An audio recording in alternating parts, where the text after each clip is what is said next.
The thunderous clapping reverberated through the lavish hall of the Grand Hyatt in Midtown Manhattan, creating an overwhelming roar. Bathed in the radiant light from the ornate crystal chandeliers, the entire space sparkled as if pulled straight from a fairy tale.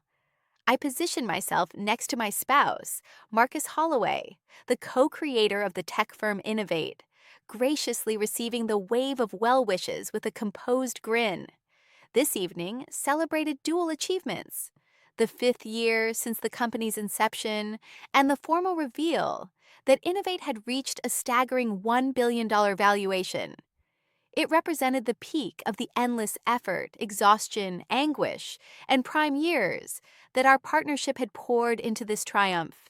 I donned a deep emerald silk dress, my locks pinned into a sophisticated updo, complemented by understated but captivating cosmetics. A profound satisfaction, hard to capture verbally, rose within me. I recalled the instance when I chose to leave a bright future in Boston and return to the U.S. My circle of acquaintances warned me it was madness. Yet I just offered a serene smile. There stood Marcus, the fellow I'd cherished since university, the one I envisioned sharing eternity with. We had jointly penned the initial programming lines, endured sleepless evenings to complete tasks, and divided our scant resources, supporting one another throughout. Innovate served as our heartfelt creation, a vibrant proof of our devotion and endurance. Marcus, strikingly dapper in his flawlessly fitted attire, stepped up to the platform. His tone, confident and inviting, filled the venue. He recounted our path, the myriad obstacles and trials we'd surmounted. He expressed gratitude to the collaborators and staff who journeyed with us. From my spot in the audience, I observed him quietly, overwhelmed by deep admiration. While he handled the core innovations, I oversaw outreach efforts and shaped the growth blueprint. We complemented each other like ideal matching components, erecting the robust foundation of Innovate. Suddenly, Marcus's delivery faltered, laced with an unusual sentiment. Directing his eyes to a far-off spot, he declared, "And tonight I must extend my deepest appreciation to a singular individual, my lifelong companion, who has served as an endless well of motivation for me and the vital energy that helped me weather every tempest. That figure who steadfastly remained at my side empowered me to transform the boldest concepts into tangible successes." The audience fell silent in anticipation. Unbeknownst to me, a joyful curve formed on my mouth. I assumed his words honored me. Hadn't I embodied that support across the years? I readied myself to ascend and partake in the spotlight. Yet Marcus's attention bypassed me entirely. His focus lingered on a side of the platform. "Chelsea, come forward, please." The gentle inflection was unfamiliar, one I'd never encountered from him. A youthful lady stepped out from the wings. It was Chelsea Vance, a recent addition to the promotion squad, arriving barely more than a year prior. She sported a flowing ivory gown for expectant mothers that failed to hide her prominent midsection. Timidity colored her features, yet a clear glow of accomplishment lit her gaze.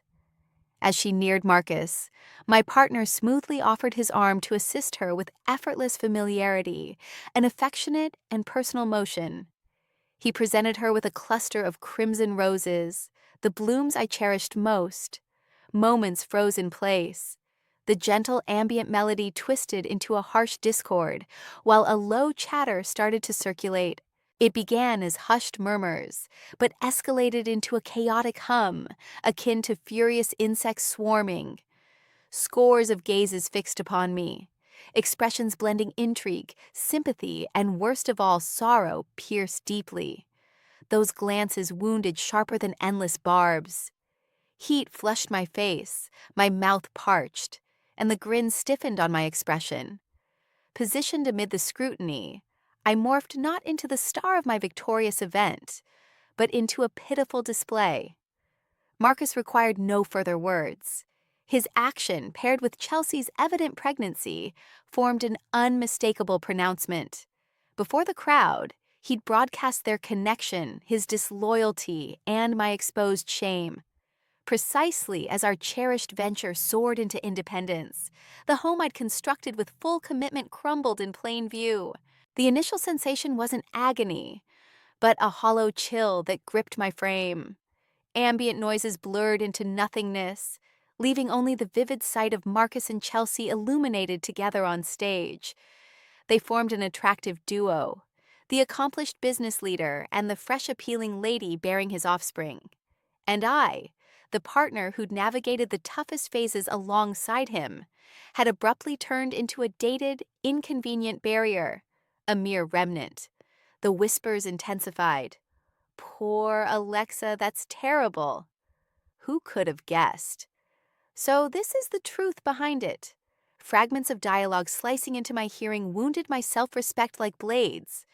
At the front table, Marcus's parent, Vivian Holloway, regarded me with a blend of approval and contempt.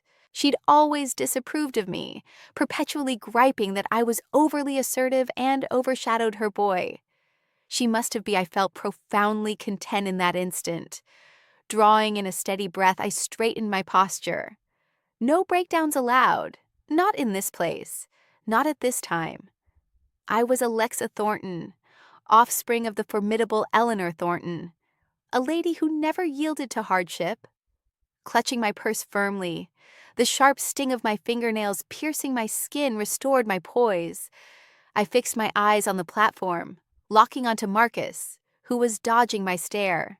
Then, in a move that stunned everyone, I advanced deliberately toward the stage. My strides were resolute, devoid of any uncertainty. An eerie quiet enveloped the grand hall as the fabric of my gown whispered against the marble floor. The crowd seemed to pause, riveted, anticipating my next action. Marcus and Chelsea appeared rattled, my mother-in-law's brow furrowed in wary disapproval. I ascended the dais and stationed myself beside Marcus. Seizing the mic from the bewildered host's grasp, I faced the audience and delivered a composed grin, one I never imagined summoning amid such turmoil. Good evening, honored attendees. My tone rang out steady and assured. I am Alexa Thornton, spouse of President Marcus Holloway and co-founder plus primary owner of Innovate. I halted briefly, scanning the assembly with deliberate slowness. Their shock was evident in every wide-eyed face. I wished to convey my deepest appreciation to our collaborators and valued visitors gathered here to honor our achievements. Innovate's victories owe everything to the faith and backing you've provided. Pivoting to Marcus, whose complexion had drained and body stiffened, I added, I must also acknowledge my husband's poignant address. He's long proven himself skilled and fervent. Next, my attention turned to the backers, particularly those from Phoenix Capital Group, under the guidance of my mother, Eleanor Thornton. My delivery grew resolute. Yet, given the latest developments, as the principal stakeholder and architect of the firm's expansion plans, I deem it essential to thoroughly assess the ethical conduct of our top executives. A weighty hush descended upon the venue. Pressing on, I underscored each syllable. Thus, I intend to formally urge my mother, Ms. Eleanor Thornton, head of Phoenix Capital Group, to temporarily halt any further funding commitments to Innovate. For a business aiming for lasting progress, integrity must rank as the paramount principle. Concluding, I placed the microphone aside amid the stillness. With a graceful nod to the crowd, I descended the stage, chin elevated. I sensed Marcus's dazed scrutiny. My mother-in-law's features twisted in fury, while Chelsea wore a blank, uncomprehending look. His lavish celebration lay in ruins. I refrained from outbursts or theatrics. Instead, I leveraged my authority to repay the disgrace they'd heaped upon me. That was the reprisal from a woman determined not to suffer any assault on her self-respect. I departed the venue without a backward glance. The turmoil I'd sparked held no appeal for me. All I craved was flight from that oppressive atmosphere, the prying eyes, and the murmurs. I handled the drive solo. My fingers, clenched around the wheel, blanched from strain. The sobs I'd bottled up throughout the evening burst forth, tracing paths down my face. Yet these weren't signs of frailty. They stemmed from outrage and anguish. I bypassed the home I'd once shared with Marcus. It now felt like an unfamiliar, hostile territory. Straight away, I headed to my mother's property, the sole sanctuary on earth where, regardless of my shattered state or losses, acceptance awaited unconditionally. Her estate sprawled amid a serene landscape, distant from urban clamor. Spotting my vehicle, the butler hurried forth to assist. My mother, President Eleanor Thornton, appeared poised in anticipation. She lingered at the entrance. Though petite, she radiated commanding presence. Asking no questions, she drew me into her arms. "Now you're back where you belong." "Nothing else counts, my dear," she murmured warmly, rubbing my shoulders tenderly. That single embrace and brief phrase from her shattered my defenses. I wept like a little girl, unleashing the grief and resentment I'd bottled inside. My mother allowed the flood until it ebbed, her fingers soothing my locks. She understood the necessity of this release. Once I'd settled, she guided me to the lounge and poured a steaming mug of chamomile brew. "You carried yourself impeccably," she remarked, her expression mingling fervor and admiration. "I've heard the full account. Your poise up there was exemplary. You denied them the chance to demean you. But Mom, the agony cuts deep." I murmured plaintively. Why would he betray me like that? A decade together? Half a decade forging a business side by side. Did all that mean so little compared to some woman he's barely crossed paths with for a year? My mother exhaled softly and clasped my fingers. "Darling, once a man's affections shift, he turns ruthless. The blame isn't yours. You gave your all as a partner. You merely misplaced your confidence. But don't fret. Mom's right here with you. No matter if the heavens come crashing down, we'll face it side by side." My mom's determination acted like a soothing explosive, slowly easing the turmoil in my chest. We remained quiet, yet a profound connection pulsed between us. She wasn't merely a parent to me.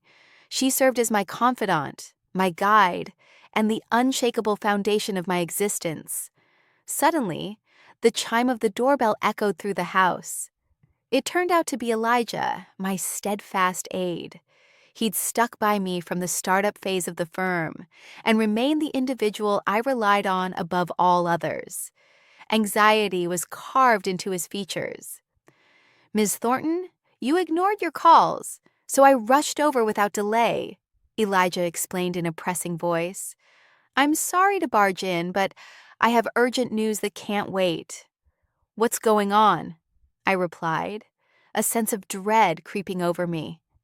Elijah unlatched his briefcase and retrieved a bundle of documents.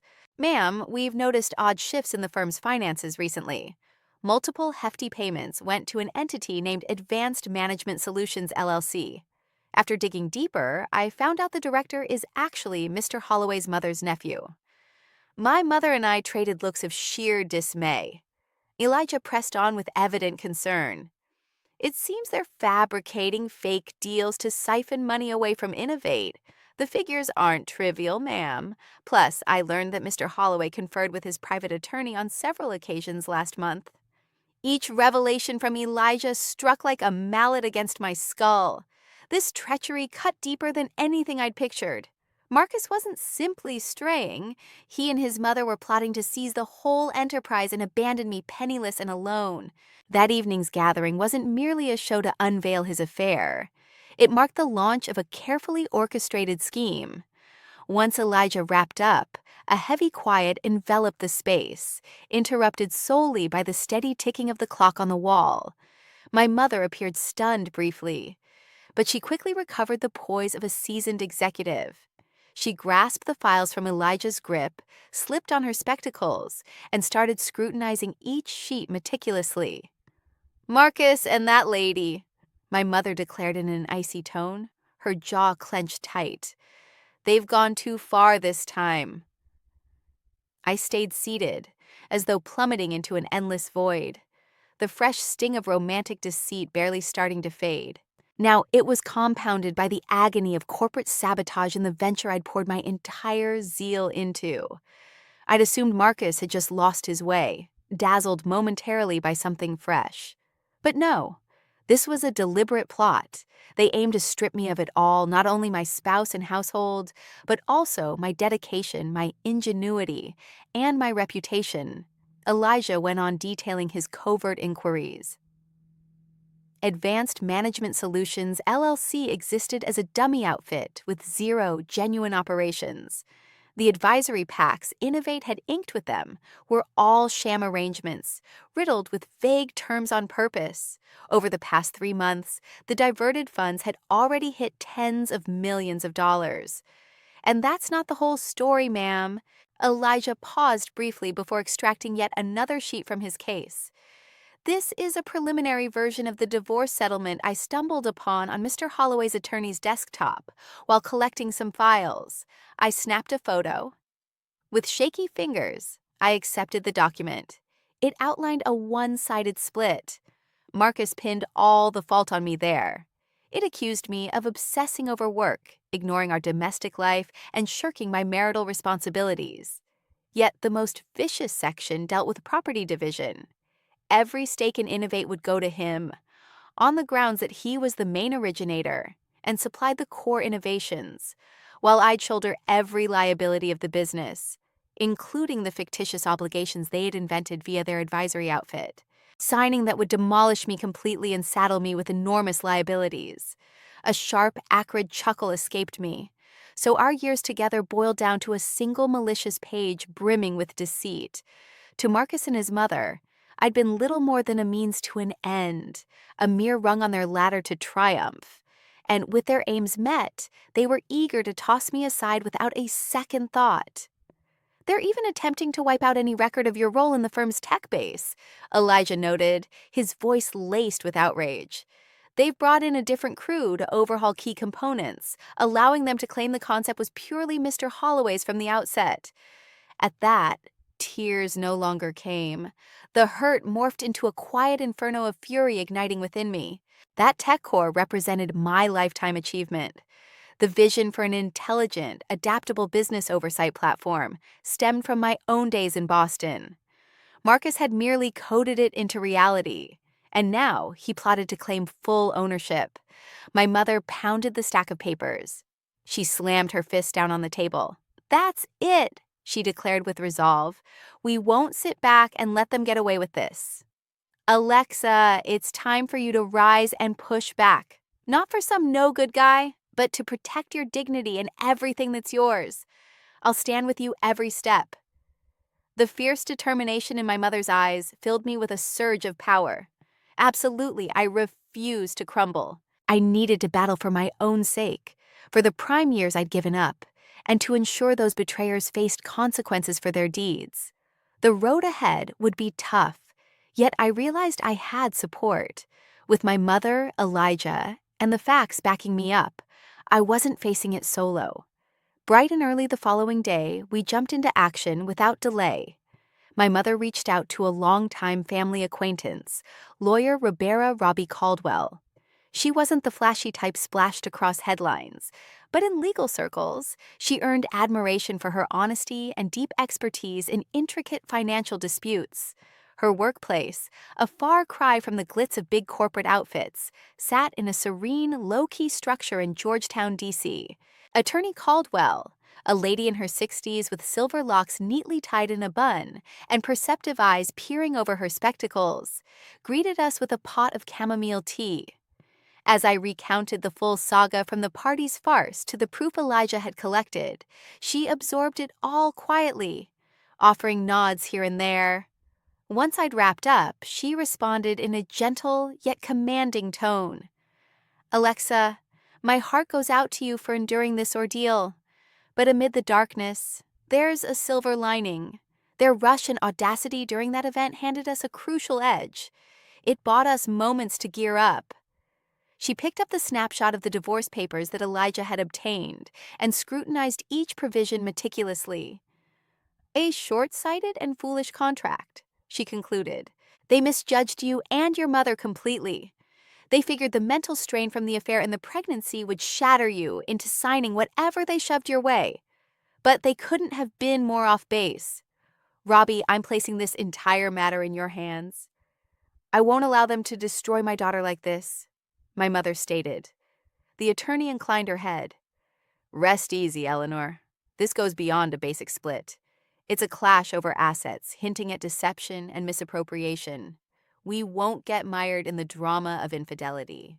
We'll leverage it solely to demonstrate the marriage's total collapse and Marcus's deceit. Our main thrust lies elsewhere. Her keen gaze locked onto mine. Alexa, starting today, we'll craft a solid legal plan. To begin, we'll establish that your role in launching and growing Innovate wasn't merely monetary.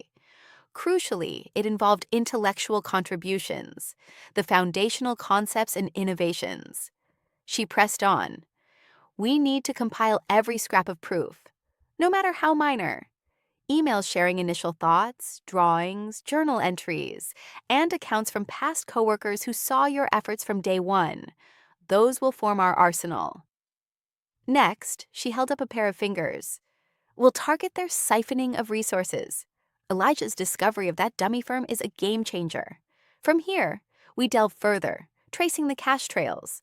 That'll expose how Marcus and his mother operated in shadows, intentionally damaging fellow stakeholders, you included. Hearing Attorney Caldwell's sharp, methodical breakdown, the fog in my thoughts lifted. The sense of disorientation and isolation faded. I could tell she'd be the ally I needed. Got it, counselor, I replied, my tone steady and assured. I'll follow your lead. I'll hunt down all my archive materials. Excellent, she replied with a warm grin. Keep in mind, the legal system favors fairness. This struggle might drag on and wear you down, but with tenacity and solid proof, we'll see right triumph. Channel your hurt into resolve, Alexa. That session with Attorney Caldwell sparked fresh vigor in me. Gone was the image of me as a pitiful figure in my tale. Now I'd emerge as a fighter reclaiming her due. The initial move meant confronting history and revisiting the space I'd once deemed my sanctuary to unearth the essentials for the conflict to come. 2 days following our talk with Attorney Caldwell, I resolved to return to the residence I'd shared with Marcus's home. My chest tightened with a storm of feelings. This spot cradled a decade of affection and shared existence. Each nook, each furnishing I'd personally picked and arranged. I'd envisioned spending my days here, aging alongside Marcus amid our modest yard. Yet today, navigating those rooms stung like treading on shattered shards, raw and resentful. I timed my visit for midday, certain Marcus would be tied up at work. Confrontation was the last thing I craved. I simply aimed to collect my belongings in peace and depart. I headed directly to our joint office, home to the vital records. The space remained organized, though an odd chill hung in the atmosphere. The framed shot of our ceremony on the surface now struck as a harsh jest. I dove into the hunt. I sifted through aged folders, pried open neglected crates perched atop the shelves. At last, I discovered it. A weathered brown leather-bound journal tucked inside a wooden chest. That was the one I'd used back in Boston, where I'd scribbled down sudden inspirations and the initial outlines for a groundbreaking business operations program. The sheets had turned brittle and discolored, with my script blurred in spots. Yet the flowcharts of the platform's design and the details on the core formulas remained sharp. This held the essence of Innovate, the undeniable evidence of my input. Clutching the journal, I sensed a surge of the vitality I'd misplaced creeping back.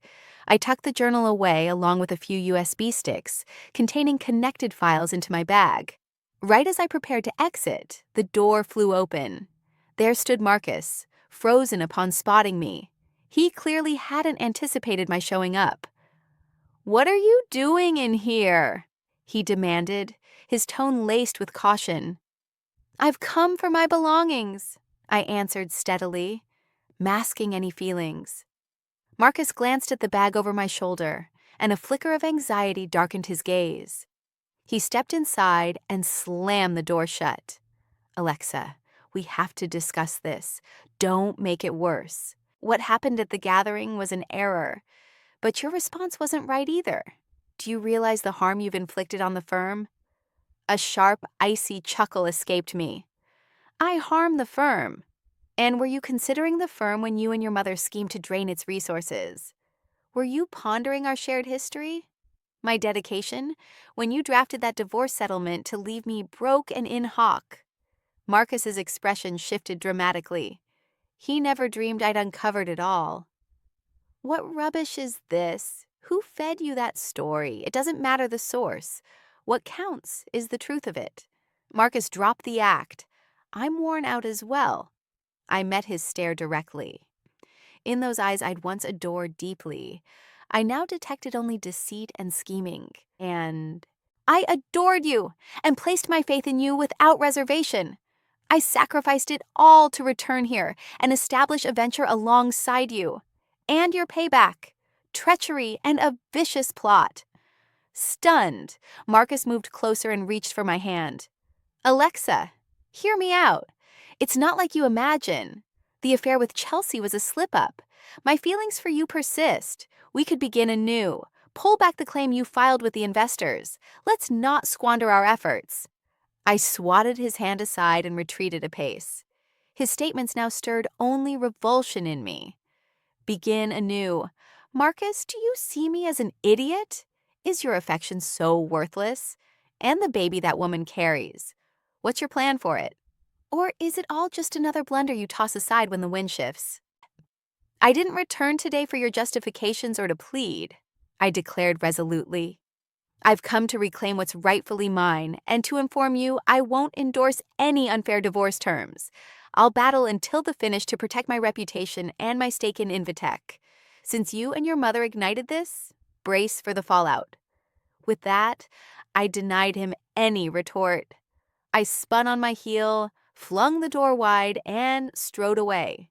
I caught Marcus shouting my name from behind, but I pressed on. That clash erased the final trace of attachment I'd clung to. No affection lingered, no optimism remained. Only one route lay forward, the pursuit of fairness. Departing that home, I felt unburdened. The clash with Marcus had stung, yet it proved vital. It allowed me to shatter ties with the history entirely and turn toward tomorrow. No room existed for grief anymore. The proof I'd unearthed marked a promising launch. But as lawyer Caldwell noted, the conflict ahead would drag on and prove grueling. In the days that followed, Elijah and I labored without pause. We methodically sorted the data and hunted for additional testimonies to validate my involvement in Invitech's origins. Still, I quickly grasped that fixating only on regaining my losses from Innovate amounted to a defensive fight. Marcus and his mother retained oversight and could undermine me endlessly. I required my independent venture, a sturdy base to rely on no matter the lawsuit's resolution. The notion of launching a fresh enterprise started to take root in my thoughts. Not out of spite or to rival Invitech head-on, but to affirm my capabilities. I aimed to demonstrate to all that Alexa Thornton, Sans Marcus, and Sans Innovate could still craft an outstanding, perhaps even advanced tech solution. I believed I could reconstruct a far stronger, more contemporary iteration of the digital framework I'd built for Innovate. I shared the concept with my mother. After a brief pause, she offered her full backing. That's the spirit, darling. That's how a fighter operates. Rather than clawing for a rundown shack, erect your grand new fortress. Focus on the task at hand. I'll cover the funding. My mother's encouragement became my top asset.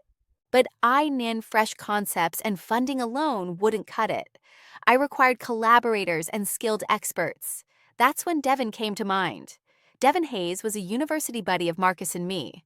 We'd spent plenty of time chilling as a trio. He was gentle, diligent, and incredibly bright. Yet, in contrast to the extroverted and outgoing Marcus, Devin tended to keep to himself. I sensed his affection for me, though he'd never voiced it outright. Instead, he quietly watched over me. Post-graduation, Marcus and I began our romance, while Devin headed overseas for advanced studies and took on global roles. A couple of years back, word got around that he'd come back to the US and risen as a prominent venture capitalist in technology. I paused briefly before dialing him up. Reconnecting after all that time felt a tad uncomfortable, but his friendly, recognizable tone on the line melted away my doubts. "Alexa, how many years has it been? You doing all right?" "Fine, I'm fine." "Devin, am I interrupting?" "Interrupting? No way." "I'm thrilled you reached out, though. Is everything okay? You sound off." His perceptiveness warmed me. Steeling myself, I summed up my circumstances and outlined my vision for launching a fresh venture. I kept it straightforward, without dwelling on the hurt or venting frustrations, just presented it like a solid proposal. Devin absorbed it all quietly till I finished. I'd braced for sympathy or worst-case condescension. Instead, his response caught me off guard. "I've anticipated this moment, Alexa. The one where you break free from Innovate's grip and truly stand out on your own." His tone rang with genuine conviction. "Your abilities far surpass what's holding you back there." "I mean every word, Alexa," Devin pressed on. "I've kept tabs on Innovate's path. I realized from the start it built on one of your concepts. Marcus excels at coding, sure, but you're the driving force behind the big picture strategy. Choosing to strike out solo. That'll rank as the smartest move you'll ever make. Let me know your requirements. Count me in, not only as a pal, but as a backer too." "I believe in you, Alexa." Devin's encouragement felt like a refreshing stream quenching my dried-up spirit. For the first time since the fallout, a guy appreciated me for my skills and real value, unfiltered by the lens of a jilted spouse. That conversation with Devin bolstered my resolve even more. I realized I'd secured my initial supporter for the tough road ahead. Following our chat, things accelerated. Devin backed up his talk with action right away. He set up an introduction and connected me with a group of sharp, newly minted engineers from a top-tier East Coast tech school. These kids brimmed with enthusiasm, smarts, and a burning eagerness to join something ambitious. As I shared my blueprint for an advanced, adaptable business operations system, leveraging cutting-edge tools like AI, their faces glowed with excitement. They were drawn in by my outlook and the resilience of a woman who'd triumphed over hardship. After a handful of sessions, we clicked. Synergy Tech emerged, a title capturing my aspirations and grit. It symbolized the fusion of innovative tech eras. We secured a modest, sunlit workspace that was functional rather than flashy. My young crew and I dove in, grinding around the clock. The vibe at Synergy Tech stood worlds apart from the recent turmoil at Innovate. No scheming or rivalries here, just pure zeal for innovation and collaboration. It was like rediscovering my early career spark, only now I held the reins tighter and felt more empowered. Amid this momentum, an unforeseen guest showed up. Chelsea. She'd scheduled a sit-down at a serene cafe. She appeared far more worn out than at her flashy party entrance. Her swollen midsection had grown, and her gestures felt labored. Gone was that air of arrogance and challenge. In its stead, a forlorn expression with misty eyes. "Alexa," Chelsea started, her voice quivering. "I get that I have no business speaking to you. I messed up big time, but please, I'm pleading. Can't you just back off Marcus?" I idly swirled my coffee, curious about her next act in this drama. Chelsea dissolved into sobs. "Marcus is struggling hard ever since you pulled the funding. The firm's in turmoil, and the backers eye us suspiciously. His mom hounds him daily. He's dropped noticeable weight." "I get your anger, but after a decade together, this feels excessive. It's dragging him down deep." She caressed her abdomen and went on, "And here's our boy. The kid's innocent in all this. I only want him arriving in a full household with his dad. Please drop the legal action and keep it from escalating. Name your price for settlement. We'll make it happen. I'll convince Marcus. Just drop it." At that, an ironic grin slipped onto my face despite myself. What did she think I was? Some pushover whose quiet could be purchased with cash. She and Marcus had shamed me in front of everyone and plotted to strip away all I had. And here she was, preaching to me about fairness and a blameless kid. I set my mug aside and met her gaze directly. Done talking. My tone came out so steady it caught me off guard. Chelsea looked thrown off by how I responded. For starters, I began, stressing every syllable. The issue with Marcus and me isn't some messy romance anymore. It's about unlawful dealings. He and his mom tried to swindle and steal funds. That's criminal behavior, and lawbreakers face consequences. This doesn't involve you or your little one at all. Next, stop hiding behind your child. If you truly cared for him, you never would have meddled in another household to start with, and you wouldn't have aided their schemes. The innocent boy bears no fault. Yet grown-ups have to own up to what they've done. Lastly, I rose from my seat. Tell Marcus I want none of his funds. I'm after fairness, and I won't back down. If you really wish for your son to keep his dad around, urge Marcus to confront reality and shoulder his duties under the law. That's what's truly best for the boy. I didn't stick around for her reply. I just pivoted and walked out. I could picture her pathetic expression twisting into fury as I left, but it meant nothing to me. The road ahead left no space for frailty or pointless mercy. The true fight was only kicking off. Several weeks following my run-in with Chelsea, exactly as lawyer Caldwell had foreseen, Marcus fired back, but not through talks or deals, opting instead for a far lower and more spiteful approach.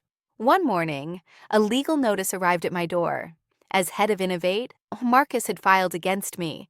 The lengthy complaint boldly asserted that, post-departure from the firm, I'd exploited vital tech secrets from Innovate to launch Synergy Tech, inflicting major damage on them. They called for an instant shutdown of Synergy Tech's activities and a massive payout for losses. It was an obvious flip of the evidence burden, designed to smear my reputation and smother my startup in its cradle.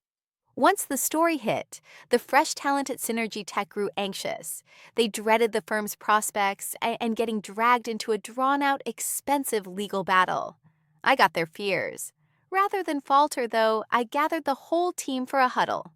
No need to fret, I assured them steadily. This is just a sleazy ploy from their side.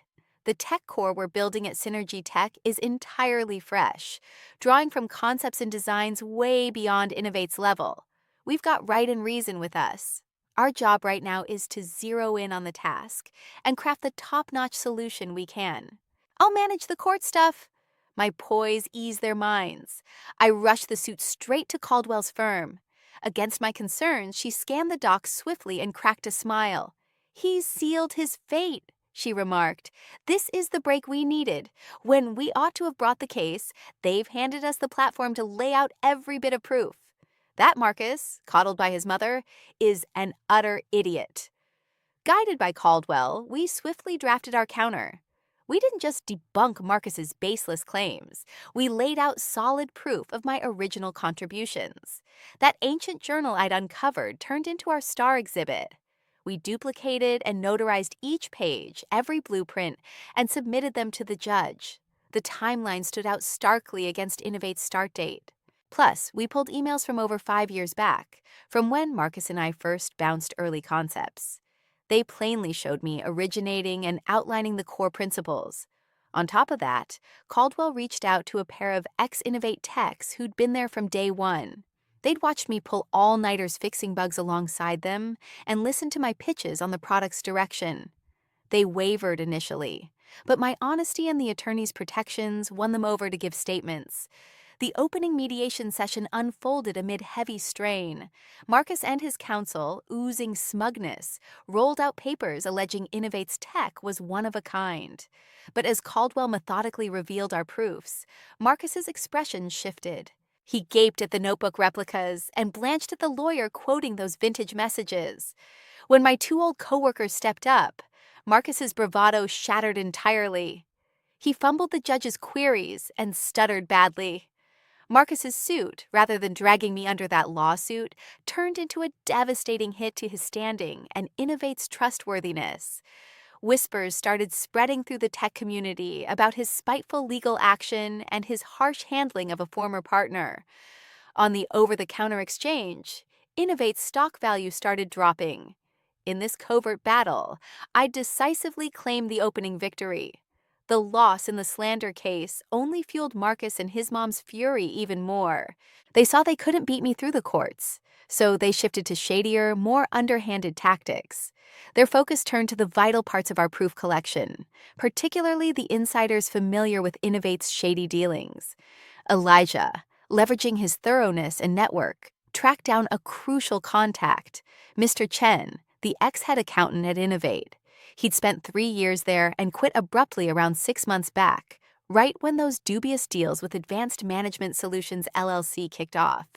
Elijah believed he'd be able to steer clear of the sketchy stuff and held onto vital proof. Persuading Mr. Chen proved challenging. He was a mild-mannered guy in his 40s, just hoping for a peaceful existence alongside his spouse and their 2 little kids. When Elijah visited his home, he flat out declined at first, insisting he had no clue about anything. He dreaded backlash and fretted over potential threats to his loved ones.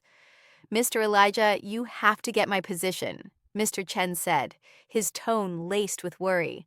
"Monsieur Holloway isn't someone to cross. I've got a family to protect. I won't get dragged into this mess." Realizing we couldn't push him, I instructed Elijah to take it easy, fostering a bond of confidence, maybe posing as a concerned buddy looking out for him. Gradually, through Elijah's genuine approach, and likely Mr. Chen's inner sense of right, he started sharing details. He verified that every agreement with Advanced Management Solutions LLC was fixed on Ms. Holloway's command to siphon funds. He was also aware of numerous other instances of dodging taxes and padding costs within the firm. But right as we figured we'd won him over to our side, Ms. Holloway struck. She avoided outright intimidation, opting for a slyer strategy instead. Mr. Chen's wife, employed as an instructor at a private academy, suddenly faced bogus complaints from the school's management. Their older boy, still in high school, got cornered and taunted one afternoon by a group of thugs while heading back from school.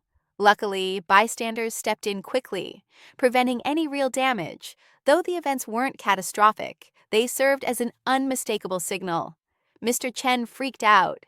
He rang Elijah, his words shaky. "Mr. Elijah, back off my family, please. I can't assist Miss Thornton any longer. If they push further, who knows what might befall us?"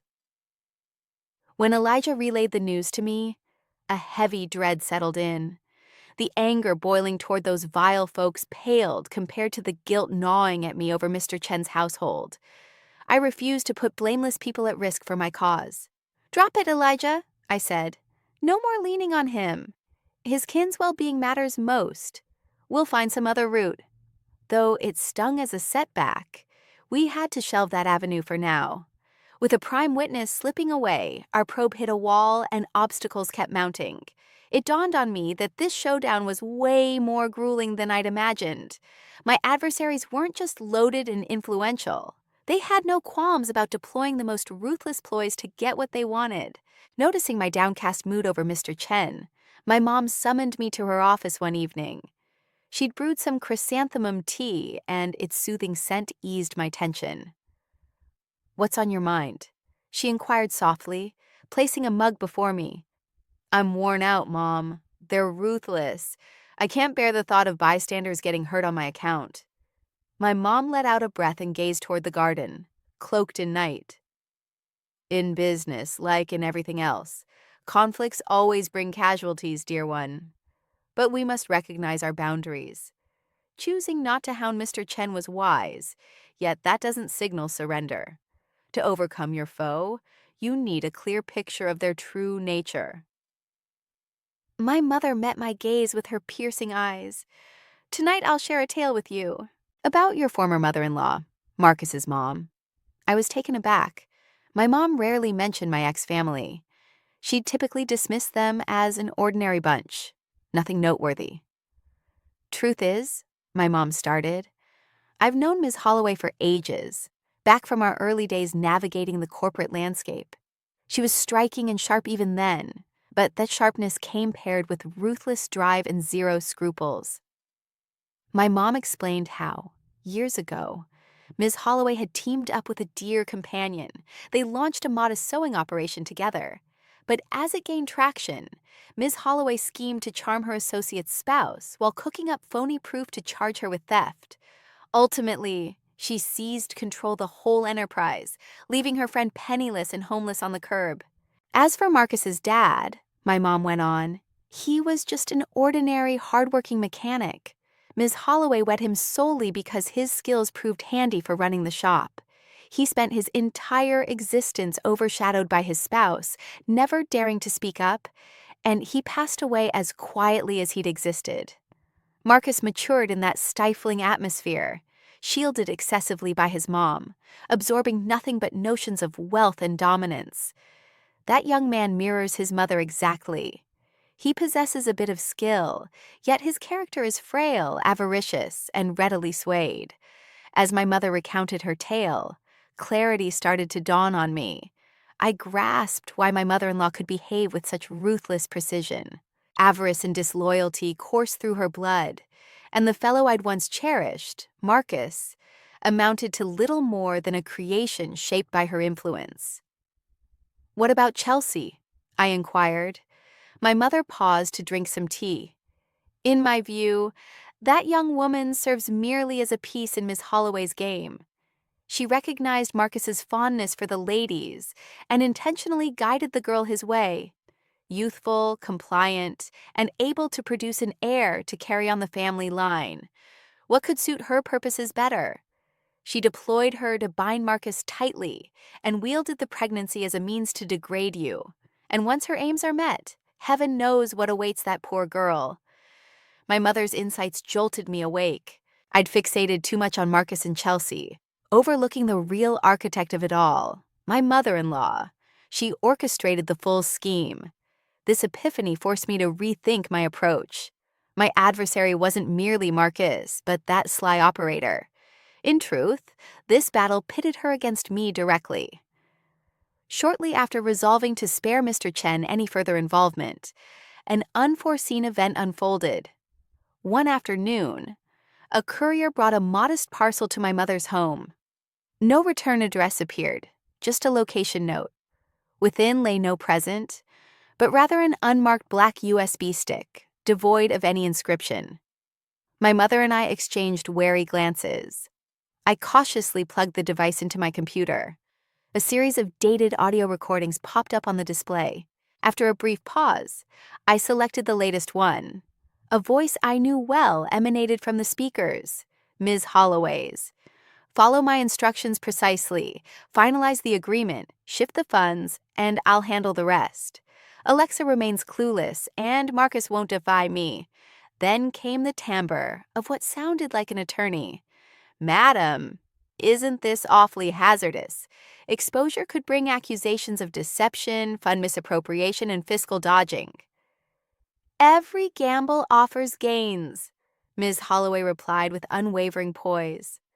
"Once Alexa's out of the picture, Innovate becomes ours entirely. Will cash be an issue after that? Rest easy. We'll ensure your appreciation." My mother and I sat frozen, barely breathing as we absorbed it. Across the 5 recordings, Miss Oya Holloway conversed with her counsel, a rep from Advanced Management Solutions LLC, and even Marcus. They laid bare the full plot, establishing the shell entity, funneling money via bogus deals, seizing control of the firm, and dumping the liabilities on me. This proof stood irrefutable, surpassing the weight of countless witness accounts. "Mr. Chen must be behind this," I murmured softly. "No doubt. He stays in the shadows, but his sense of right won't allow him to remain idle." My mother agreed, her gaze filled with appreciation. "He's honorable. We're in his debt." We promptly duplicated the files in multiple spots and forwarded duplicates to Attorney Caldwell. She assured us this arsenal all but guaranteed triumph, though the elation proved fleeting. That very evening, as my mother and I labored into the night at the Synergy Tech headquarters, an alert blared from her residence. linked straight to her phone. My mother swiftly pulled up the surveillance footage. Amid the grainy darkness, two shadowy figures slipped inside via a rear window. They rifled through my mother's office, the very room where we'd accessed the USB earlier that day. We alerted authorities without delay. By the time we reached the scene alongside the officers, the trespassers had vanished. The office lay in chaos, papers strewn about, yet oddly, no valuables were missing. "Their aim wasn't loot," my mother whispered. "Ms. Holloway got wind of Mr. Chen's move. She's frantic to destroy every trace. Luckily, your foresight paid off. We backed everything up and kept the master copy safe with us. This botched burglary underscored the mother-son pair's mounting frenzy and fear. They resembled trapped animals, primed for reckless acts. I realized the era of quiet had ended. They'd now turned to deadlier tactics.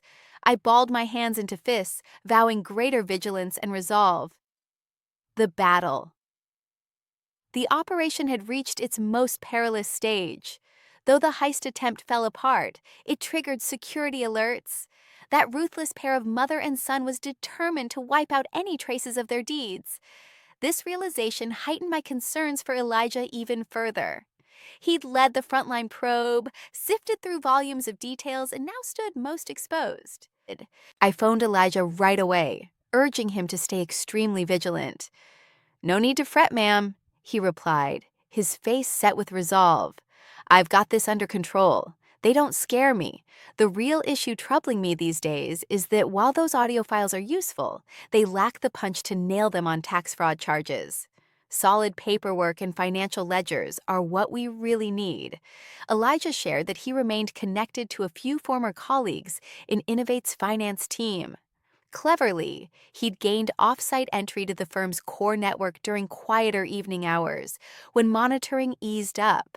Over multiple sleepless nights, he quietly downloaded and reviewed massive amounts of information, and his dedication yielded results. He uncovered a duplicate bookkeeping setup tucked away in a concealed server section. This parallel ledger tracked Innovate's actual revenues and outlays, starkly at odds with the polished stats they'd filed with the IRS. It exposed a deliberate scheme of dodging taxes, amounting to millions upon millions of dollars in the prior 2 years. This was the irrefutable smoking gun, the decisive strike that could haul the devious duo before the courts. Yet right as Elijah unearthed this vital intel, their adversaries caught wind of it. One evening, while heading back from the office, 2 unmarked bikes blocked his path, halting him abruptly. 4 intimidating figures dismounted and, without warning, yanked him from the vehicle before delivering a savage thrashing. They took nothing, just wrecked his computer and issued a chilling warning. "This is merely a heads up. Keep meddling in our affairs and your loved ones are next." A good Samaritan rushed the injured Elijah to medical care, where doctors treated his broken ribs and widespread contusions. When my mom and I hurried to his bedside and saw his battered condition, it felt like a dagger twisting in my chest. Elijah's spouse wept bitterly at his side. "Ms. Thornton," she choked out through tears, "we have to stop this. They're monsters. We're only staffers. How can we fight back? All I care about is my husband's recovery." I clasped her hand, but emotion choked me silent. Guilt weighed heavily on me. Elijah's devotion had exacted a steep toll on him and his kin. "I apologize," was the only thing I managed to utter. Despite the agony, Elijah struggled to prop himself up. "Don't apologize, ma'am. This was my choice. No regrets here." He faced his wife, his voice raspy and strained. "Sweetheart, forgive me for causing you and the little one such distress, but I refuse to sit back while wrongdoing triumphs through intimidation. I'm fighting this not only for Miss Thornton, but for what's right." Then, with eyes still fierce, he met my gaze. "Ma'am, they grabbed zilch. I've stashed the key files in a safe spot. Stay the course. We're on the verge of victory."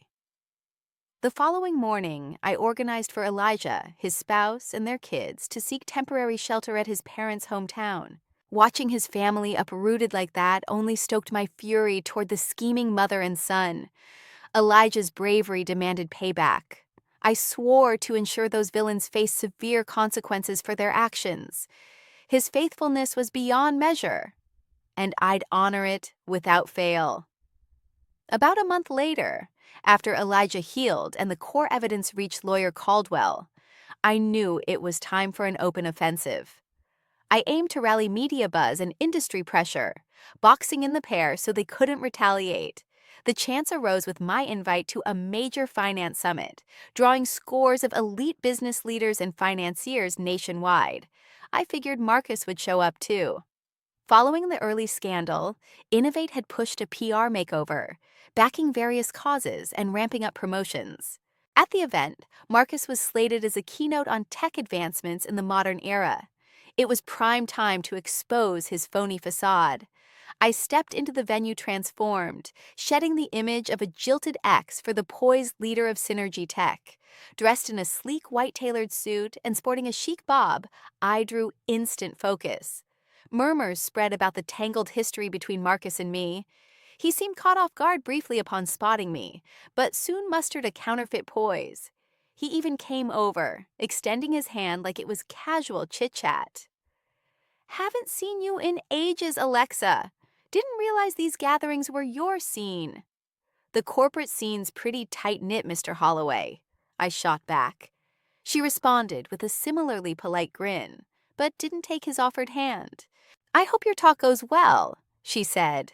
Marcus delivered his speech without a hitch. He eloquently highlighted Innovate's accomplishments and bold upcoming initiatives, striving to depict a perfect vision of the firm.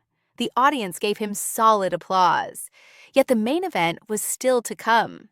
In the question and answer portion, following a few standard inquiries from reporters, I raised my hand steadily to speak. Every gaze in the auditorium shifted to me right away. The host paused briefly before nodding my way. I stepped into the middle of the walkway, grabbed the mic, and stared directly at the platform where Marcus lingered with a strained expression. "Good morning, President Holloway," I started in a sharp, steady tone. "I'm Alexa Thornton, head of Synergy Tech. To begin, kudos on your compelling delivery. My query concerns openness in corporate operations, a subject I believe captivates all the funders gathered today." I halted briefly, letting the suspense build to a crescendo. Based on Innovate's latest financial disclosures, profit increases look quite encouraging. That said, outlays for advisory services and promotional efforts have surged dramatically, claiming an outsized share of overall income. From what I've seen, this pattern feels off-kilter. Would you elaborate on this spending breakdown and the true returns from these expenditures for the stakeholders and allies in attendance? My inquiry wasn't an outright charge, yet it hit Innovate's vital weakness dead on. It planted serious skepticism regarding the authenticity of their reported data. The audience picked up on the underlying implication immediately. Up on stage, Marcus went ashen. He hadn't anticipated this curveball. He fumbled through vague remarks on sustained growth tactics and reputation enhancement, but failed to deliver a solid rationale. His unease spoke volumes on its own. I had no need to add more. I expressed thanks and slipped back to my chair unobtrusively, though the ripple from my words was massive. Whispers spread like wildfire across the venue. Funders exchanged wary glances. Reporters scribbled notes at a feverish pace. One pointed query had shattered the facade that Marcus and his mom had labored so hard to construct. Innovate's trustworthiness cracked beyond repair before the eyes of the whole corporate landscape. The expose at the Finance Summit dealt a crushing hit to Innovate. Backers started doubting everything. Media outlets churned out endless conjecture pieces, and the firm's market worth nosedived. In the midst of this turmoil, Marcus's mother, Ms. Holloway, realized she couldn't just watch from the sidelines. She grasped that a head-on clash with me would backfire, given the proof and sentiment favoring my position. Instead, she pulled her final ploy, a cunning mental assault, targeting what she viewed as my soft spot, my mom, President Eleanor Thornton. Holloway reached out to my mother directly, adopting an unexpectedly courteous tone to suggest a discreet chat at a classic tea house, framing it as a mature discussion. After running it by me and lawyer Caldwell, my mom agreed to the invite. She sensed the setup, but saw it as a chance for that cunning veteran to slip up. The tea house sat on a secluded lane, a peaceful haven alive with the trickle of fountains and faint aroma of fragrant smoke. My mom showed up in a sophisticated navy wool trouser set that projected poise and calm. Miss Holloway was already there, impeccably groomed, yet betraying signs of weariness and bitterness. "Eleanor, you made it," Miss Holloway remarked with a contrived beam. "It's been ages since we had a one-on-one like this." My mom offered a soft smile in return and took the seat opposite. "Hello, Vivian. I assume this is urgent if you contacted me personally." Ms. Holloway circled around the issue as she poured the brew. "It's regarding the younger generation. Folks their age, in their rash moments, cross lines they ought not to. It feels like Alexa's pushing too far these days. Even if they were once married, you can't corner someone like that." The fallout from the summit stung deeply. My mom stayed composed, sipping her tea without a word. Sensing no pushback, Ms. Holloway's patience frayed. She set her cup down sharply, her tone turning biting. "Eleanor, let's cut to the chase. Rein in your girl. We'll pay her handsomely, whatever sum she demands. If this escalates further, no one wins. When the trap snaps, the prey suffers. Get my drift?" "No, I don't," my mom answered evenly. "My daughter is simply reclaiming what's rightfully hers. What's unjust about that?" Ms. Holloway let out a harsh chuckle, her eyes glinting like daggers. "Fairness. Where does pure fairness exist in this life? You and I are deal makers. Don't pretend you haven't figured that out. Everybody harbors secrets they'd rather keep buried. Are you certain your Phoenix Capital Group is entirely above board?" She started revealing her actual intentions. "I can still recall the development deal in South Florida from a decade back. You moved swiftly on that one too. With some confidential information, you snapped up valuable property. Should those details surface in the media today, how might your backers react?" It was an outright intimidation tactic. She leveraged previous transactions and intricate webs of connections to coerce my mother into yielding. She assumed my mother, just like herself, would prioritize personal gains over her child's well-being. Yet Ms. Holloway had misjudged badly. Faced with the ultimatum, my mother remained unflinching. Calmly, she retrieved her phone from her handbag, hit the stop on the recording, and placed it face up on the table. The display glowed, plainly indicating the session had been captured. "I appreciate it, Vivian," my mother replied, her tone steady and commanding. "We've got our whole discussion on tape, including that recent ultimatum of yours. I'm confident this recording, combined with the additional proof, will give the officials a fuller picture of the matter." Ms. Holloway's complexion shifted from flushed to ashen. She sputtered in protest.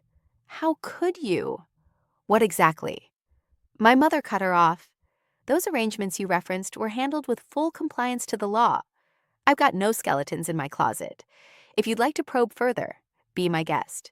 However, your behavior right now, pressuring and menacing someone else, has been documented plainly. I'd say the person facing real trouble here is you." On that note, my mother rose gracefully and straightened her attire. The tea was delightful. "My thanks for hosting. Time for me to head out." With poise, my mother departed the tea house, abandoning a stunned and unraveling Ms.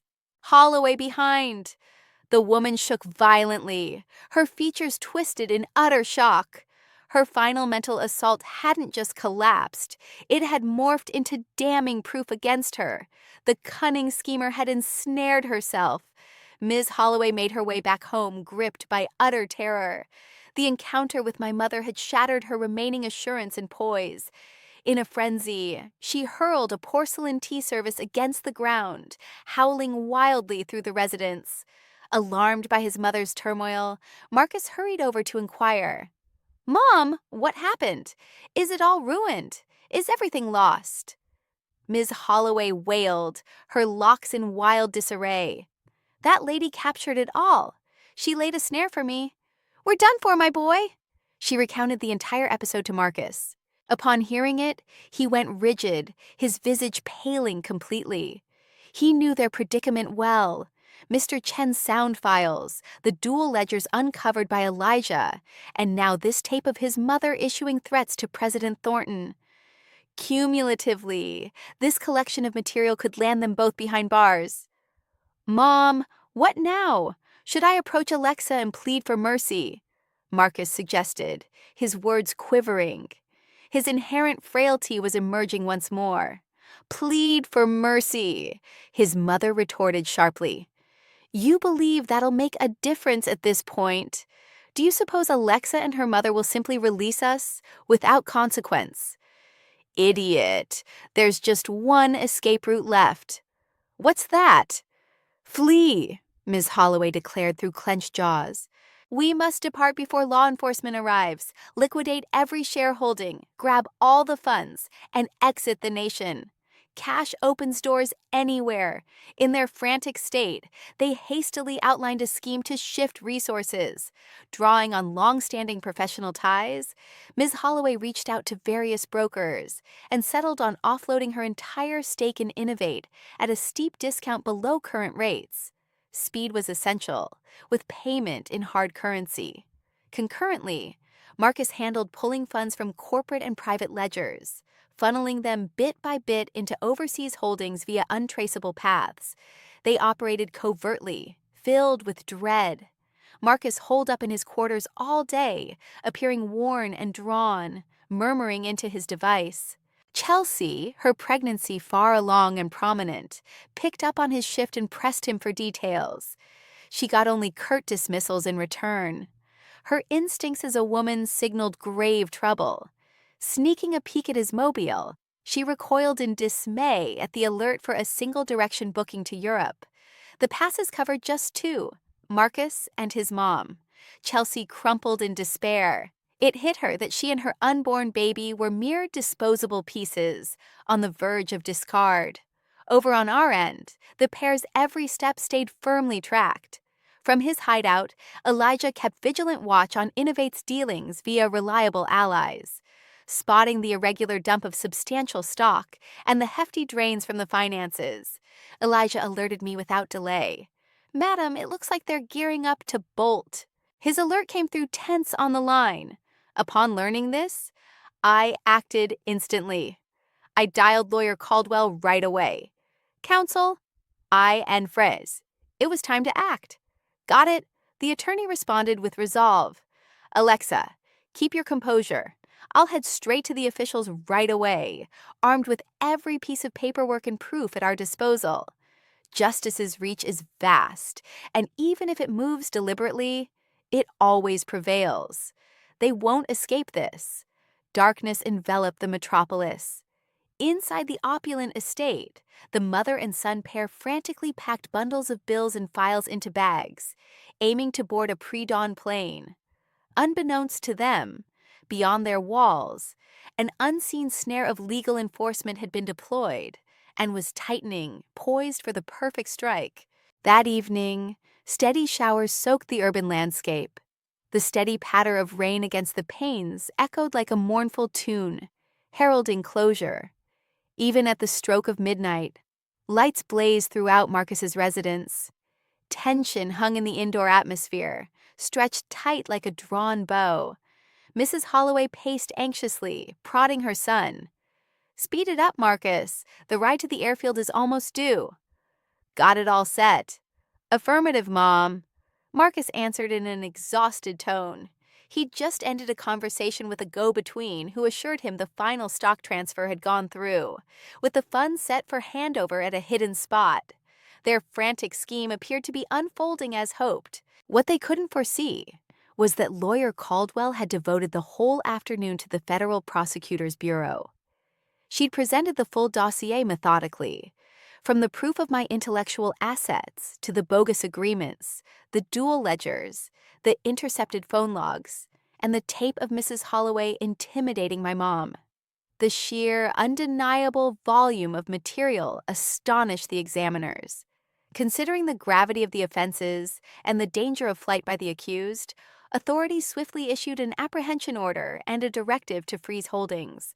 Precisely as Marcus and his mother, hauling luggage brimming with currency and papers, stepped out toward the idling vehicle, a pair of patrol cruisers glided up unobtrusively, sealing off the driveway. Officers in uniform emerged from the vehicles. Leading them was a stern-faced detective.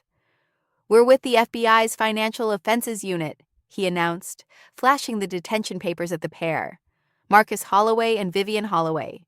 You'll need to come with us to the precinct for questions about the oversight of Innovetch." Mrs. Holloway went rigid.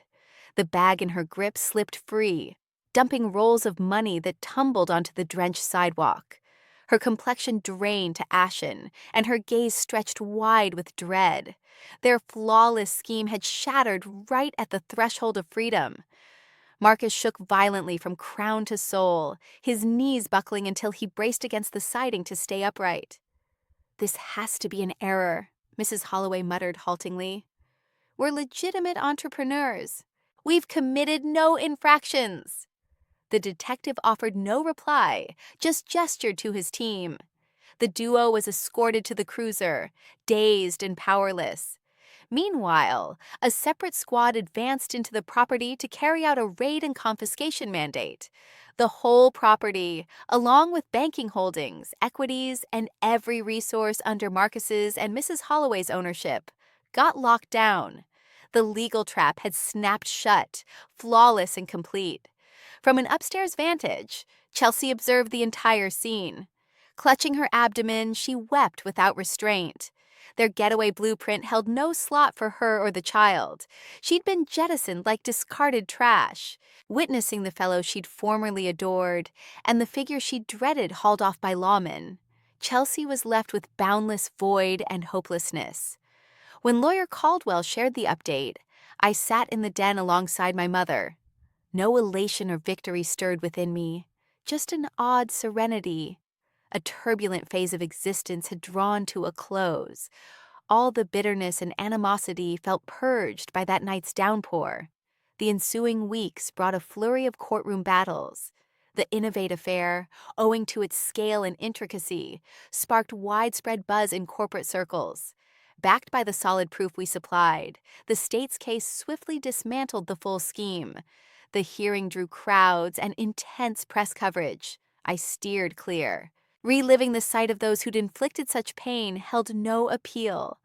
I followed developments via Caldwell's updates and reports. During proceedings, confronted by the stark facts, Marcus shattered utterly. He admitted every wrongdoing, siphoning resources with his mother's aid, fabricating liabilities, scheming to plunder my holdings post-split. Tears streamed as he pinned it all on her coercion and demands, pleading for mercy. The once bold, haughty executive was gone, replaced by a frail, pitiable detainee. Mrs. Holloway, however, held steadfast to the last.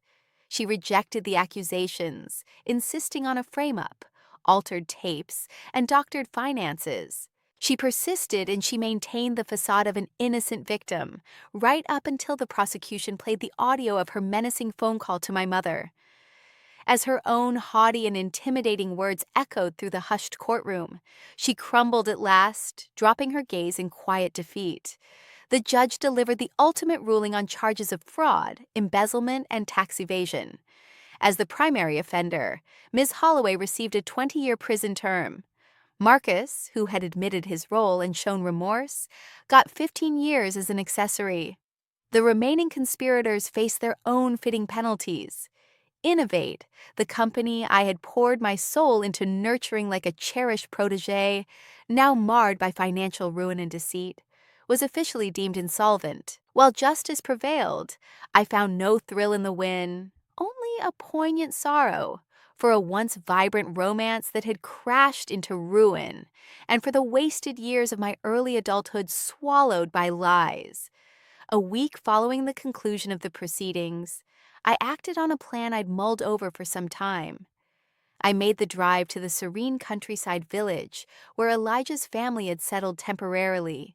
My goal was to offer heartfelt thanks to the steadfast aide who had given so much on my behalf. Elijah's modest home sat amid lush meadows.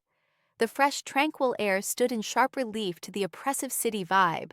Elijah, his spouse, and their kids emerged at the village edge to meet me with genuine warmth. Their grins were unpretentious and heartfelt. His wounds had fully mended, leaving him visibly stronger and more content. I arrived bearing presents along with a monetary token of appreciation, yet the pair resolutely turned them down. "Ma'am, no need for that," Elijah insisted. "My actions stemmed from faith in fairness and in you. Seeing your success is reward enough. Now, if you could, let me resume my duties at Synergy Tech. I'm eager to dive back in." We enjoyed a modest yet soothing supper together. The sound of the family's chuckles and the youngsters' lively talk filled me with profound calm. It hit me then that, beyond all the tempests, true value lies not in wealth or achievements, but in bonds of care, faithfulness, and compassion. That outing washed away the lingering traces of resentment in my soul, readying me for whatever lay ahead. 12 months have elapsed since that chaotic evening when police lights flashed as Marcus and his mother vanished into the night. And I, perched by the window in my mother's home, exhaled in relief like a burden had finally lifted. The passage of time has mended much, though the marks remain. From those wounds, I've drawn the strength to start anew. My existence didn't halt amid the hurt or conclude amid the disloyalty. I forged a different route. Using my skills and determination, I established my own venture. Synergy Tech, launched in a humble space with Elijah and a handful of eager developers, has emerged as a prominent force in technology. Early on, we'd pull all-nighters coding over cheap noodle cups. Landing our initial deal sparked ecstatic embraces and cheers. We pitched relentlessly to backers for capital, enduring stinging dismissals that tested our resolve at times. Still, we pressed forward. The peak arrived during the Entrepreneur of the Year ceremony. Bathed in spotlights on an elegant platform, I held my ground in a crisp white outfit, accepting a gleaming award from a state dignitary. The crowd's applause roared, yet it felt transformed. I wasn't merely the partner in someone's shadow, or poised to claim a title like First Lady. I stood as Alexa Thornton, a self-made innovator, a woman who had surmounted it all. Media outlets hurried to hail me as a symbol of revival in America's tech landscape. But the deepest impact came from Elijah's beaming eyes in the seats below, full of admiration, and the gentle grin of a longtime ally watching from nearby. A pivotal shift occurred when authorities mandated the sale of Innovatech's holdings to settle its obligations. At the open bidding event, I claimed a spot up front. What was once my rival now lingered as a faded legacy. As the core patent for the oversight framework I devised came to the block, I lifted my bidder without pause. Whispers rippled through the space. In the end, at a fair cost, I reclaimed it entirely. Clutching the deed, I shut my eyes briefly. The loop was complete. Innovate, sight of my treachery and shame, faded into history, and the fruit of my intellect returned to its originator. No gloating or pride swelled within me, just serene fulfillment. One chapter sealed, another beckoned broadly. On a balmy summer dusk, while stopping by a buddy in the hospital's newborn unit, I chanced upon Chelsea. She perched in the corridor, holding a plump infant close. Gone were the high-end outfits. She sported a baggy top and appeared understated. Exhaustion etched her features, yet her expression toward her child brimmed with endless softness. Spotting me, Chelsea glanced up and went still. No trace of haught, no trace of resistance or rebellion lingered in her eyes anymore, just the pain of a solitary young mom. "Alexa," Chelsea murmured, her voice quivering. I glanced down at the baby she cradled. He slumbered soundly, his tiny mouth twitching like he was lost in a dream. Right then, every bit of resentment I'd carried melted away. It hit me that this little one bore no fault in the mess. He hadn't picked his family, and the ugly schemes from before were worlds away from his innocent world. "How are you holding up?" I inquired gently. Chelsea bowed her head, and droplets of sorrow started streaming down her cheeks. "I'm truly sorry, Alexa. It's all too far gone now. All I want is to give this boy a proper upbringing. Do you think you could ever let go of the grudge?" I let out a heavy breath. That release wasn't meant for her. It was my own liberation. Holding on to bitterness would only poison my days. "What's done is done, Chelsea. Cherish your boy and guide him right. He deserves a mom who walks the straight path." Chelsea pulled her son closer and sobbed openly. I gave a faint nod as goodbye and pressed onward. A weight had lifted. I felt unburdened, almost floating. On another evening, Devin and I wandered the coastline in the Outer Banks, North Carolina. The sun dipped low, painting the sky in warm oranges, while soft waves lapped at the sand. I kicked off my sandals and let the chilly surf kiss my toes. Devin kept pace quietly, but just having him there brought a sense of serenity. "Alexa," he ventured in a tender tone, "you've spent years putting everyone else first. It's time to focus on your own joy, and if you'd ever welcome a companion on that journey, I'd be honored to fill that role." I faced Devin. His gaze held warmth and resolve. Rather than reply, I offered a gentle smile. A fresh romance wasn't on the horizon for me, but I recognized the value of his friendship. A steadfast ally, a reliable presence to rest upon when needed. Side by side, we traced the endless stretch of beach, our footsteps marking the sand in tandem. Ahead lay the endless ocean and a sunset-hued sky, heralding fresh beginnings in my world. I inhaled deeply. A powerful belief welled inside me. For even when a woman has nothing left, as long as she clings to her self-respect, her insight, and her bravery, she can rise anew and claim true fulfillment. Enjoyed my tale. And where are you tuning in from? Drop a note in the comments. Maybe we can connect there. If the story resonated, show some love with a super thanks to help me craft more like it. Your kindness means the world. Thanks a ton. Can't wait to hear your thoughts below. Check out the 2 fresh personal journeys popping up on screen. I swear they're worth your time. Tons more awaits on my channel, so hit that subscribe button. Catch you in the next heartfelt share. With all my warmth and appreciation,